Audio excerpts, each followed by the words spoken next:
ধাম নবদ্বীপে আমাদের পাশের গ্রামে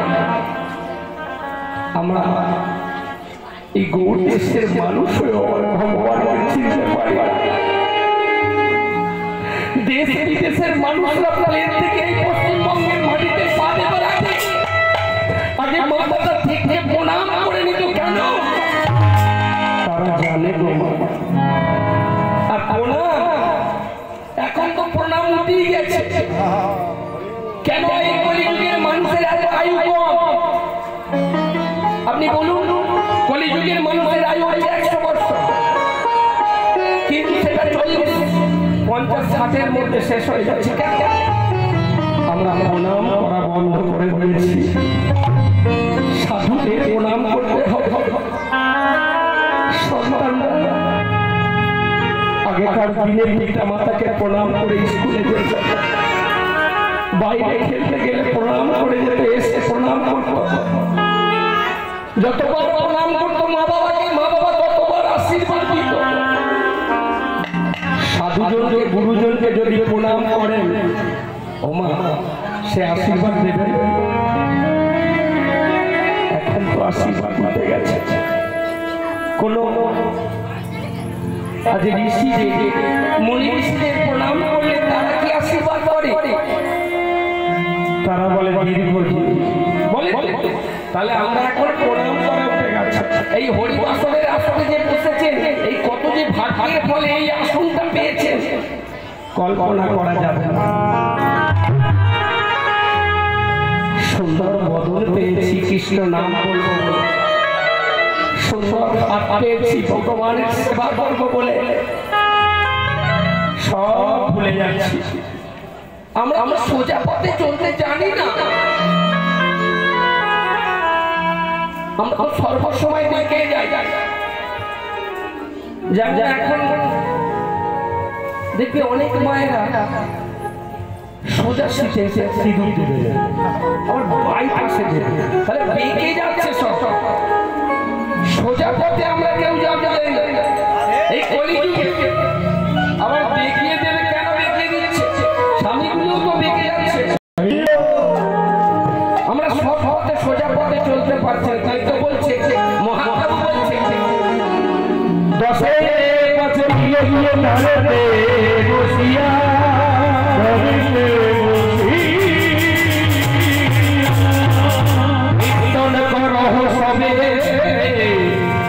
হাতে তালি দিয়া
Go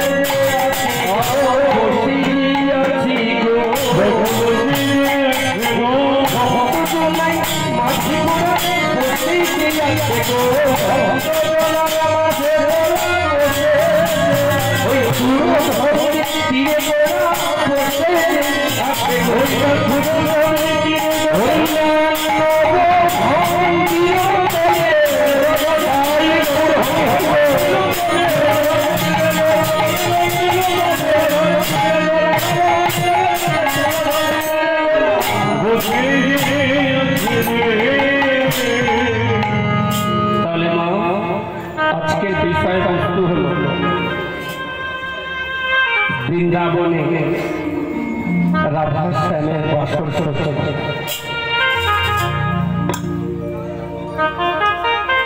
ঠিক আছে তো শুনবেন, রাধা শ্যামে বাসর সজ্জা, আমাদের সকলের বাসর সজ্জা হয়েছে, যাদের বায়না হয়ে যাবে।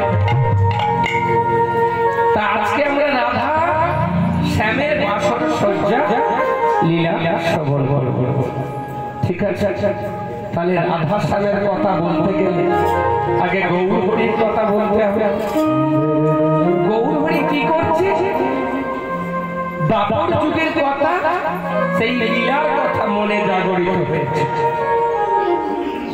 আর ভাগবতী সুরধ্বনি খুলে গৌর হরি ভক্তগণকে গোল করে বসিয়ে নিজে মাঝখানে বসেছে। ভক্তগণকে গোল করে বসিয়েছে, বসিয়ে নিজে মাঝখানে বসেছে। সভাটি দেখে ভাগবান পদকর্তা কলম দিলেন, কি বললেন? দেখো দেখো, ওগো যেন কমল ফুটেছে,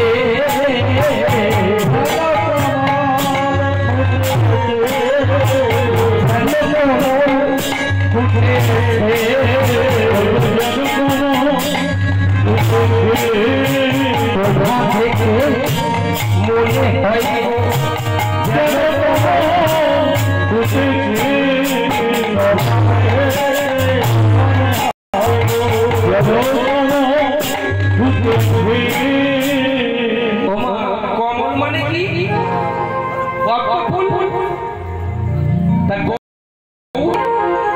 ভক্তগণকে এমন ভাবে বসিয়েছে, ওই ভক্তগণকে পদ্ম ফুলের পাপড়ির সদৃশ্য দেখাচ্ছে। আমার গৌর হরি মাঝখানে বসেছে, পদ্ম ফুলের কুসুমের সদৃশ্য দেখাচ্ছে। একটা নদী নাগরী দর্শন করে তারপরে এক নাগরীকে ডেকে বলছে, নাগরী, এই নাগরী আমার গৌরকে দেখে কি মনে হয়? কি মনে হয়? আমার গৌরকে দেখে মনে হয়, বলি সেই তো এসেছে,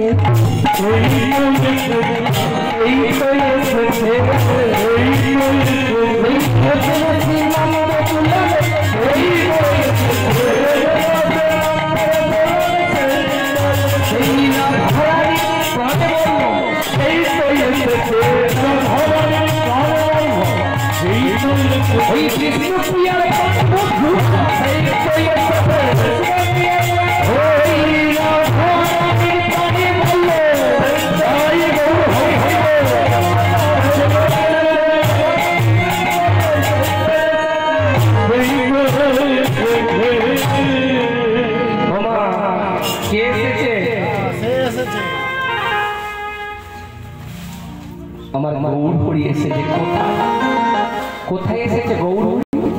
নবদ্বীপ। তাই তাই এখানে মহাজয় কোন নবদ্বীপের কথা বলছে? যেখানে আমার গৌর হরি জন্ম নিয়েছেন না, কোন নবদ্বীপের কথা বলছে? প্রত্যেকটা ভক্তের হৃদয় হচ্ছে একটা করে নবদ্বীপ। তাহলে প্রত্যেকটা ভক্তের হৃদয়ে আমার গৌর হরি বিরাজ করছে, বলছেন না? কোন হৃদয়ে বিরাজ করছে? যে হৃদয়ে নবদ্বীপে নবদা ভক্তি জাগরিত হয়েছে। অনেক ভক্ত আছে, প্রত্যেকটা ভক্তের হৃদয়ে নবদ্বীপে বিরাজ করছেন না।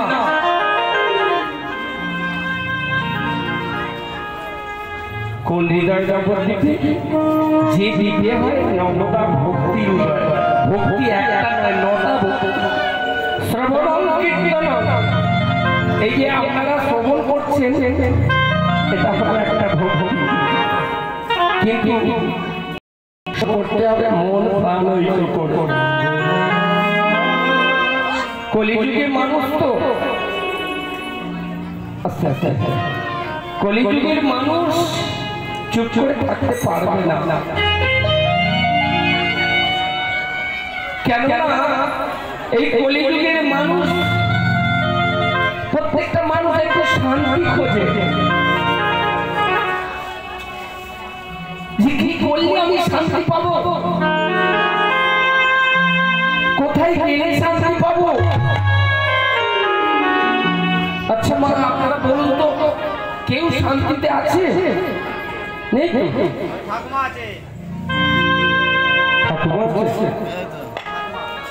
কেউ শান্তিতে থাকতে পারবে না ভাই কলিযুগে। যতক্ষণ এই হরিবাসরে থাকবে ততক্ষণ যেন মনটা শান্তিতে থাকে। শান্তি কোথায়? ভগবান কৃষ্ণচন্দ্র বলেছে কেউ শান্তিতে থাকতে পারবে না যতক্ষণ না আমার শরণাপন্ন হচ্ছে।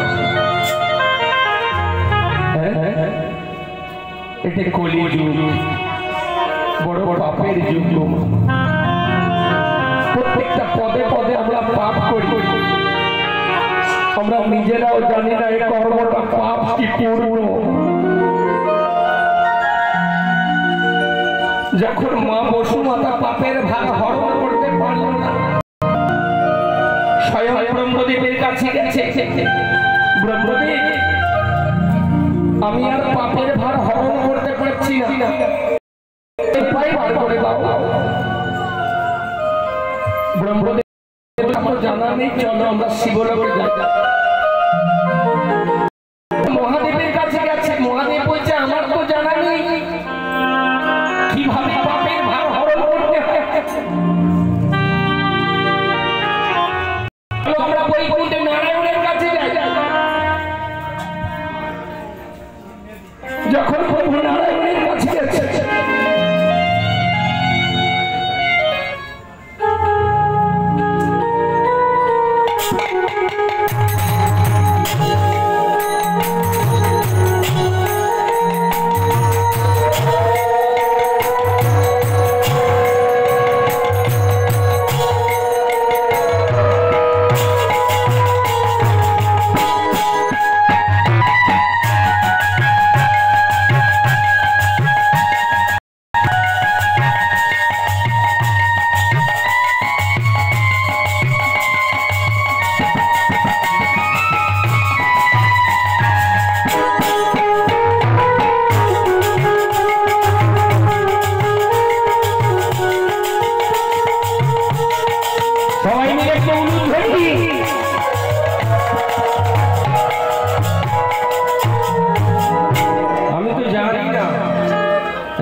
যে মায়েরা একসঙ্গে বসে যান উলুধ্বনি দেবে না, আমি বললে দেবে। সবাই হরি হরি।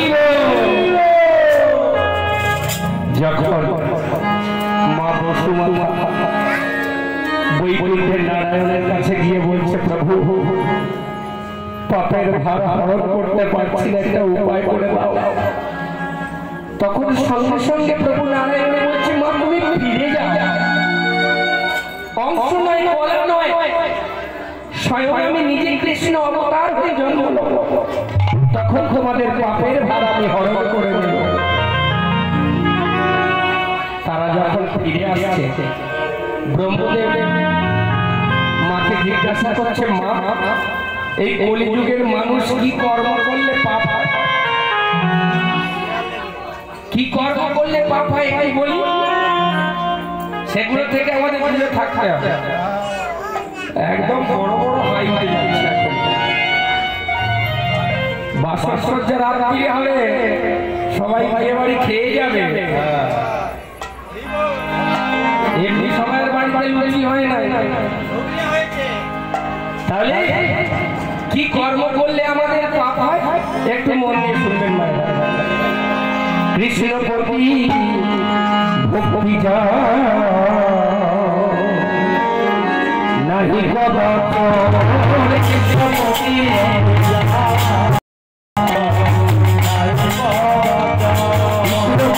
ভক্তি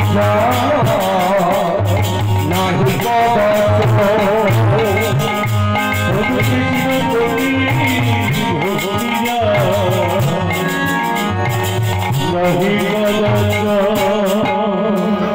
ভক্তের নিন্দু যে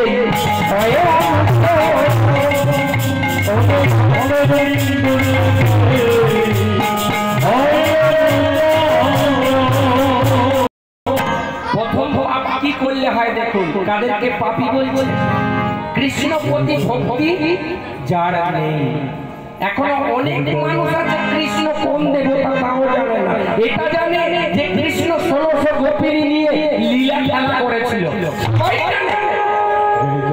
কিন্তু সে যে আমাদের ইষ্ট দেবতা তিনি যে আমাদের পরপরের কান্ডারি এটা অনেকে জানে না তাদের মতো পাপ কাজ আর হয় না আর কি কর্ম করলে পাপ সন্ধ্যায় আমি নিত্য কর্ম দেহি নাহি করে সন্ধ্যায় আমি নিত্য কর্ম দেহি নাহি করে সন্ধ্যায় আমি নিত্য কর্ম দেহি নাহি করে দেহে প্রতি সন্ধ্যার নাহি করে অন্তরে সন্ধ্যার নাহি করে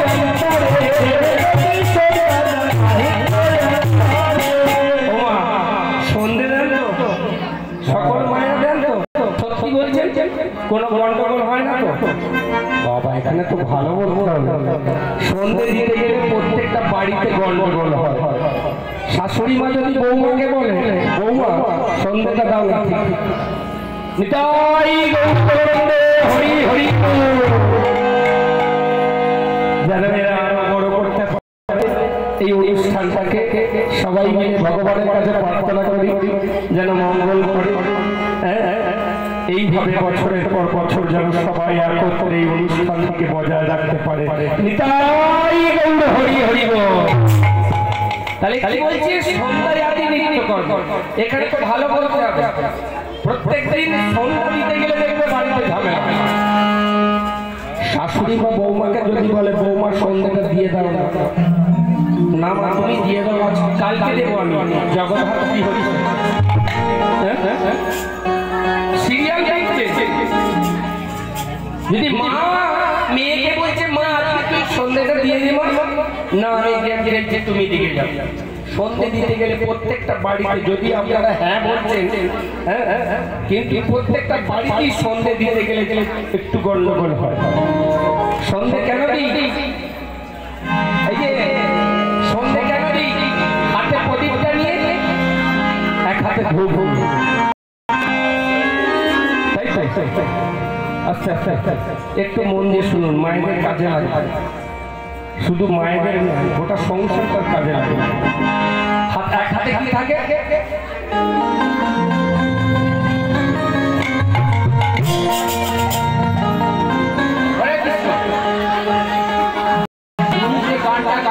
সেই গানে মুগ্ধ হইয়া কিশোরী দোলই 50 টাকা উপহার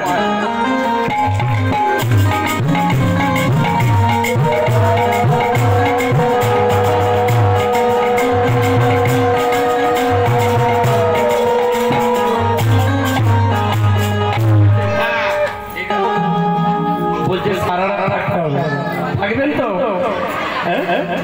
তাহলে বাসর ঘর তো সারা রাত্রি হয় এখানে বলছে কি বলছে সন্ধ্যায় আমি নিত্য কর্ম যেহি নাহি করে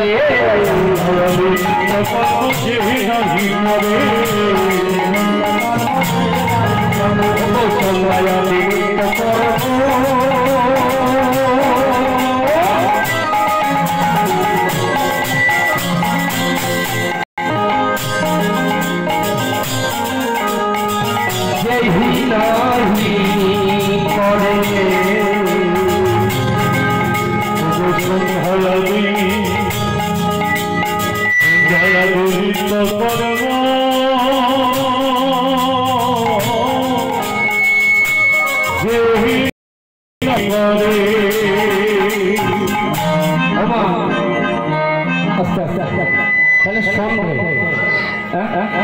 সন্ধে এক হাতে প্রদীপ তাহলে প্রদীপটাকে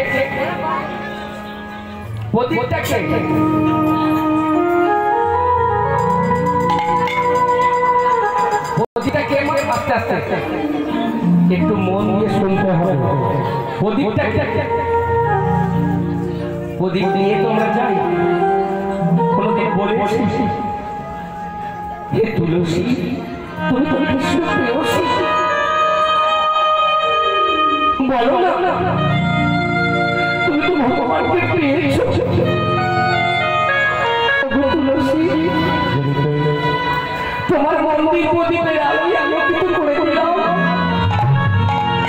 তুমি আমার হৃদয়ের মন্দিরটা আলোয় আলোকিত করে দাও, জ্ঞানের বাতি জ্বালিয়ে দাও। বলেছে বলে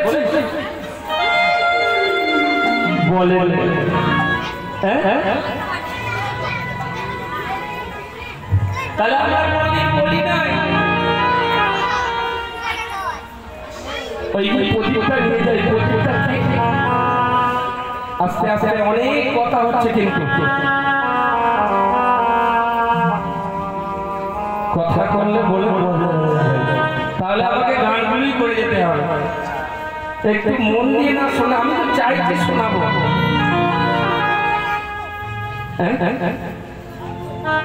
প্রদীপটা হাতে নিয়ে তুলসী তলায় দাঁড়িয়ে তুলসীকে বলি, তুমি তো কৃষ্ণকে পেয়েছো।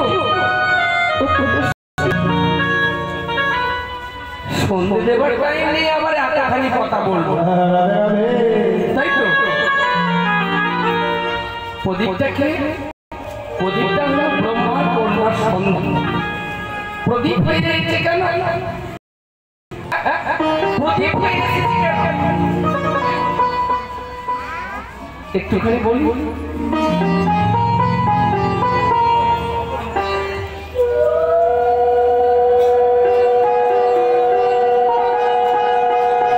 প্রদীপ হয়ে গেছে যেদিন সৃষ্টিকর্তা ব্রহ্মা সৃষ্টি করার জন্য একজন নারী একজন পুরুষের সৃষ্টি করেছে। একটু মন দিয়ে শুনবেন। তাদের সংস্পর্শে যাতে সৃষ্টির রচনা হয়। দেখছি যে নারীটা পুরুষটার দিকে তাকাচ্ছে না, আর পুরুষটা নারীটার দিকেও তাকাচ্ছে না, তাদের মধ্যে কোনো কামনা নেই। সেদিন ব্রহ্মদেব কি করেছে? মনে মনে ভাবছে এরা দুজন দুজনের দিকে তাকাচ্ছে না, এদের মধ্যে কামনা কেমন করে আনবো? সঙ্গে সঙ্গে কামদেবের সৃষ্টি করলো। কামদেবকে বলছে তুমি এদের মধ্যে কামনা জাগাও যাতে সৃষ্টির রচয়িতা হয়। বলছে পিতা, আমার কাছে না আছে শস্ত্র, না আছে অস্ত্র, বলো না আমি কেমন করে এদের কামনা জাগাবো? তাই কি করলে? তাকে একটি ফুল ধরে দিলে, যাও তুমি একে যার প্রতি নিক্ষেপ করবে সেই কাম করে হবে আনন্দ হবে। সঙ্গে সঙ্গে কামদেব কি করেছে? সত্যকে মিথ্যে জানার জন্য নিজের পিতা ব্রহ্মদেবকে নিক্ষেপ করলেন। ব্রহ্মদেবকে যখন নিক্ষেপ করেছে, পাশে ছিল তারই কন্যা সন্ধ্যা। সন্ধ্যার প্রতি আকৃষ্ট হয়েছে।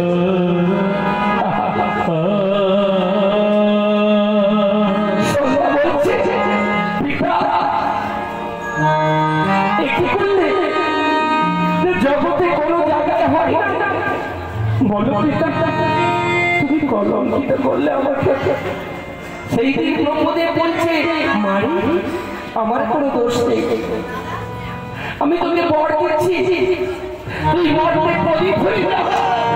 প্রত্যেকটা দেবীর পুজোয়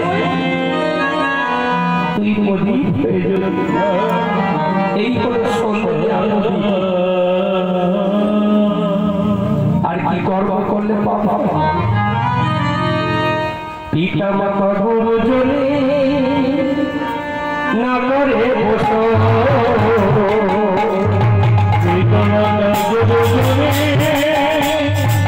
না করে বসো, পিতা মাতা গুরুজনে না করে বসো, পিতা মাতা গুরুজনে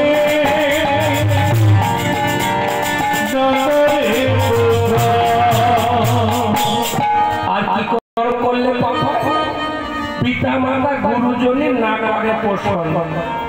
যে পিতা মাতা সন্তান ভূমিষ্ঠ হওয়ার পর থেকে সেই সন্তানের কথা চিন্তা করে, আর সেই সন্তান যদি বড় হয়ে না পিতা মাতাকে না তার মতো বাপ কাজার হয় না।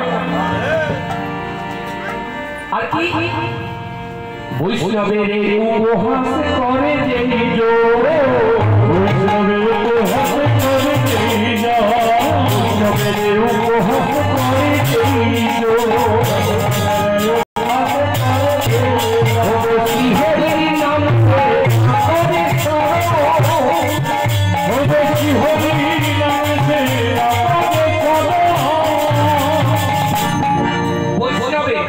আপনারা যতজন ভক্ত আছে সবাই আজকে বৈষ্ণব। কেন এত কথা হচ্ছে? আমি জানি যে মায়ের একটু নাচ পছন্দ করে না, মনে হচ্ছে ভালো লাগছে না, তাই তো? নাচ হবে তো সব রকম হবে, আগে এগুলো আমাদের দরকার, এগুলো থেকে আমাদের দূরে থাকতে হবে। আপনারা সকলে বৈষ্ণব আছে, আপনারা যখন কেউ আসছে এই বয়সে এই যে বৈষ্ণবকে উপহাস করা হলো, সব অপরাধের ক্ষমা আছে মা, বৈষ্ণব অপরাধের ক্ষমা নেই। আজকে আপনাদের কেউ ক্ষতি করতে পারবে না, যতক্ষণ এই পরিবাসে থাকবে কেউ ক্ষতি করতে পারবে না, কারণ আপনারা বৈষ্ণব, বৈষ্ণবের হৃদয়ে সদাই গোবিন্দ বিশ্রাম করে। আজকের বছর গৌর হরি সুরধরের তীরে বসে আছে ভক্তগণের মাঝে, যেন কমল, যেন পদ্ম ফুল ফুটে আছে। আরে আরে নদেনাগরী বলছে সেই করে এসেছে, আমার গৌর এসেছে কোথায়? সে ধাম নবদ্বীপ মাঝে আমার গৌর এলো রে,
একটা কথা বলেছি, ফাঁকি মারবে আমার কাছে, কিন্তু এনার কাছে ফাঁকি পড়ে যাবে। কে পড়ে গিয়েছিল হয়তো বলতে গেলে অনেকটা রাত হবে। সবাই মিলে একটু আনন্দ করবো আজকে আমরা, সবাই মিলে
জানি আমরা তিনজনই না তো জানি। ঠিক আছে, তাহলে গৌর সোনার নদিয়া এসে যা বাড়াবার না কাউন্টার। হ্যাঁ, তাহলে আজকে গৌরহরি বসে আছে ভক্তগণের মধ্যে।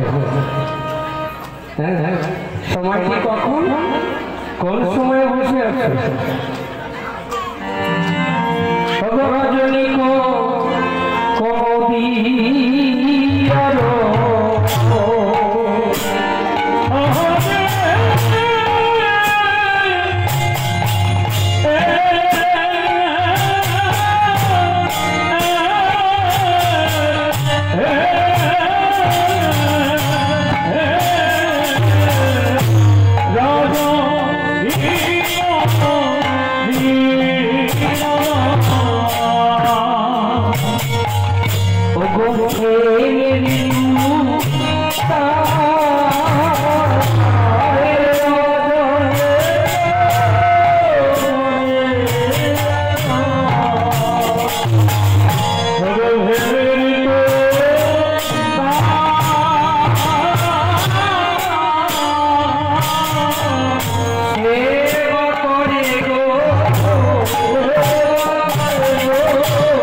আমরা যে সব খেলা খেলি, এসব মায়ার খেলা, এইসব আমরা যে খেলা খেলি এসব মায়ার খেলা। কিন্তু আমার গৌরহরি যে খেলাটা এনেছে সে হলো অপ্রাকৃত খেলা। এই হরিনামের খেলায় যারা মেতেছে তারাই পথের ভিখারিণী হয়ে গেছে।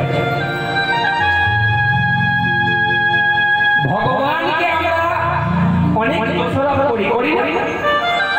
হে ভগবান, তোমার এত করে সেবা করলাম, তুমি আমার ছেলেটাকে এত কষ্ট দিচ্ছ। আমরা অনেকে সবাই বলি, ভগবান যে খেলাটা এনেছে এই খেলায় যে মেতেছে সেই পথের কাঙাল হয়ে গেছে। সনাতন গোস্বামী যিনি রাজমন্ত্রিত ছিলেন, তার টাকা পয়সার অভাব ছিল না, সেই রাজমন্ত্রিত ত্যাগ করে এই হরিনামের খেলায় লেগে বৃন্দাবনের পথে ভিক্ষা করে মাধুরী করে সেবা করছে। নরোত্তম দাস ঠাকুর, নরোত্তম দাস ঠাকুর কি করলো?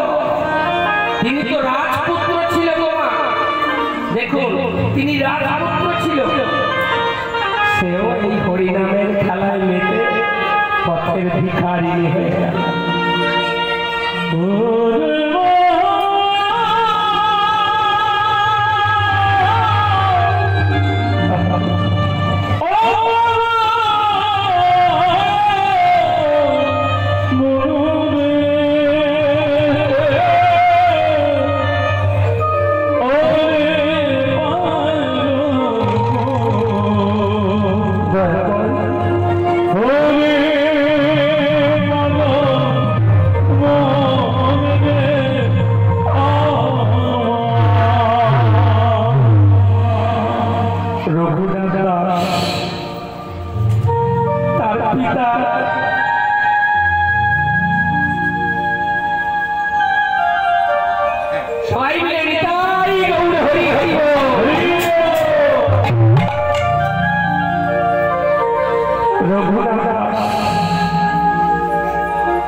আচ্ছা পুরী ধামে তেলের পোশাক কুড়িয়ে কুড়িয়ে খাচ্ছে, তবে কি এগুলো পরাজয় নয়? বলছে না, এগুলো পরাজয় নয়। কৃষ্ণ করতি মঙ্গলম, কৃষ্ণ যা করে মঙ্গলের জন্যই করে। আস্তে আস্তে তাহলে কৃষ্ণ যা করে মঙ্গলের জন্যই করে। আমরা বলি না যা করে মঙ্গলের জন্যই করে, সত্যই মঙ্গলের জন্য। একজন রাজা মশাই একটা আঙুল কেটে পড়ে গেল, ওদিকে বলছে মন্ত্রী আমার আঙুলটা কেটে গেছে দেখো। মন্ত্রী বলছে কৃষ্ণ করতি মঙ্গলম, যা করে মঙ্গলের জন্য। মন্ত্রী বলে কি আমার আঙুলটা কেটে গেল, কোথায় একটু সমবেদনা জানাবে, কোথায় একটু আহারে উহুর বলবে, তারা করে কৃষ্ণ করতি মঙ্গলম। ঠিক আছে, অনেক দিন কেটে গেল। রাজা মশাই বলছে মন্ত্রী চলো আমরা বনে যাব। বনে যেই গেছে একটা পাকুয়া আছে, পাকুয়ার কাছে যখনই মন্ত্রীর কাছে রাজা মশাই ফেলে দিয়েছে, পাকুয়ায় পড়ে গেছে। তখন বলছে মন্ত্রী কেমন? বলছে রাজা মশাই কৃষ্ণ করতি মঙ্গলম। বেটা বলে আমি পাকুয়ায় ফেলে দিলাম, কৃষ্ণ করতি মঙ্গলম। ঠিক আছে তুমি পাকুয়াতে থাকো, আমি চলছি।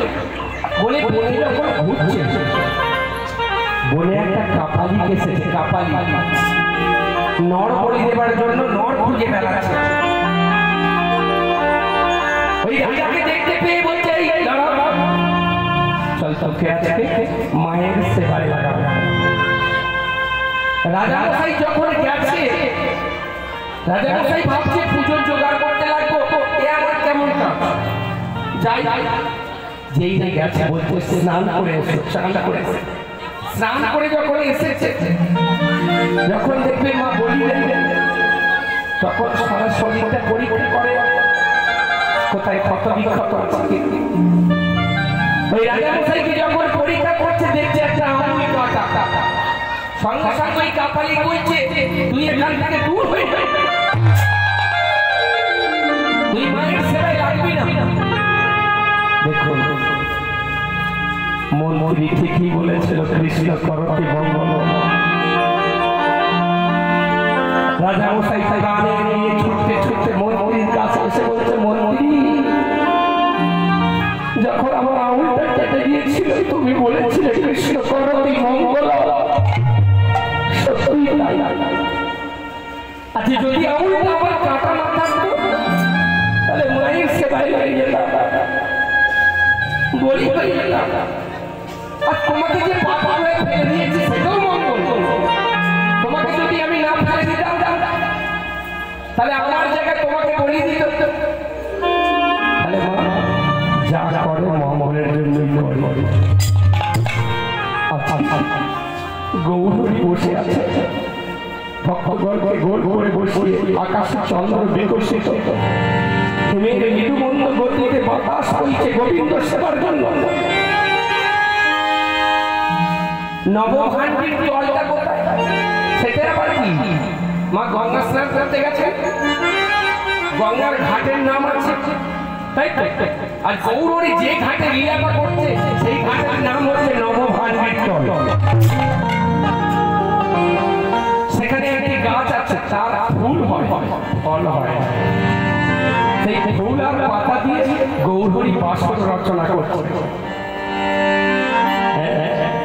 তাই বিরচয়ী প্রভু রচয়ী স্বয়নে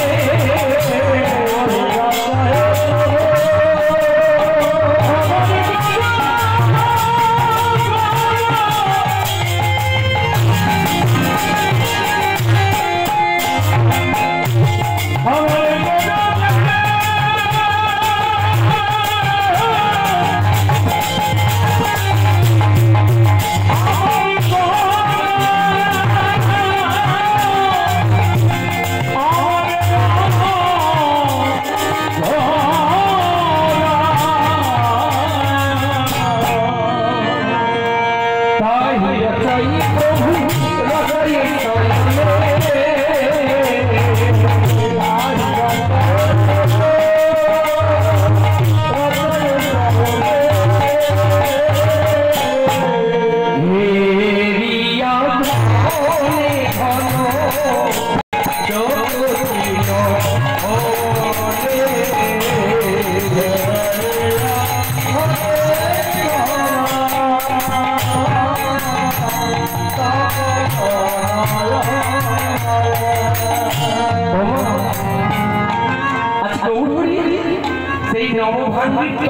फूल और पाता दिए बाष्पन रचना बाष्पन रचना एक बार करे स्वयं আবার একবার করেই উঠে বসছে আবার একবার কারো আশা পথে নয়নে দিয়ে বসে আছে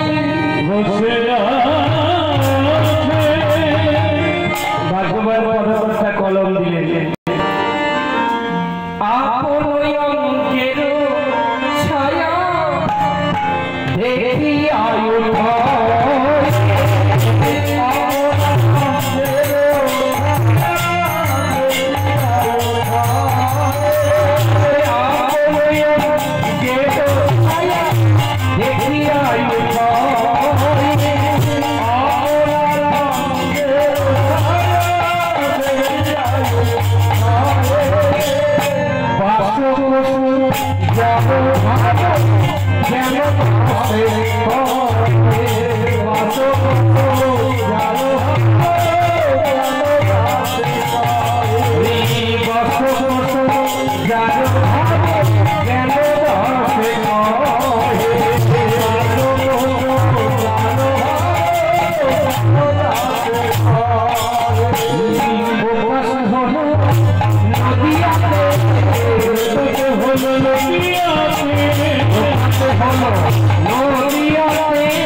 पदकर्ता संगे संगे बोलें इति बासुर सोचार नायिका